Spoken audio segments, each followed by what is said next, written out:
Hello. আপনারা অনেকেই blue ring neck বেবির জন্য আপনারা এসএমএস দিচ্ছেন, কল দিচ্ছেন। আম আম ব্লু রিং নেক বেবি আসলে সেল হয়ে গেছে। এখন ব্লু রিং নেক বেবি আর অ্যাভেলেবল নাই। তো যার জন্য আপনারা চাইলে লুটিনো রিং নেক বেবি সংগ্রহ করতে পারেন। এগুলো অনেক ভালো টেম হয়, সুন্দর কথা বলে। আপনারা চাইলে টেম করার জন্য বা কথা শেখানোর জন্য চাইলে এই যে 2 পিস বেবি আছে সংগ্রহ করে রাখতে পারেন। লুটিনো রিং নেক বেবি খুবই সুন্দর কোয়ালিটি। আপনারা চাইলে এগুলো সংগ্রহ করতে পারেন। হ্যান্ডপিট বেবি, ওরা এখন হ্যান্ডপিট খাচ্ছে, নিউট্রিবার্ড A21 খাচ্ছে। আপনারা চাইলে এগুলা রাখতে পারেন, খুবই সুন্দর কোয়ালিটি।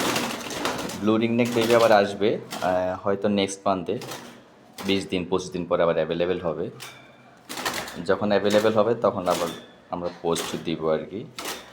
এখন আপাতত লুটিনো বেবি ছাড়া নাই, বাট গ্রে রিংনেক বেবিও হবে সামনে আর কি। আপাতত এই 2 পিস আছে, আপনারা চাইলে এগুলো সংগ্রহ করতে পারেন। ঠিক আছে, থ্যাংক ইউ, টাটা।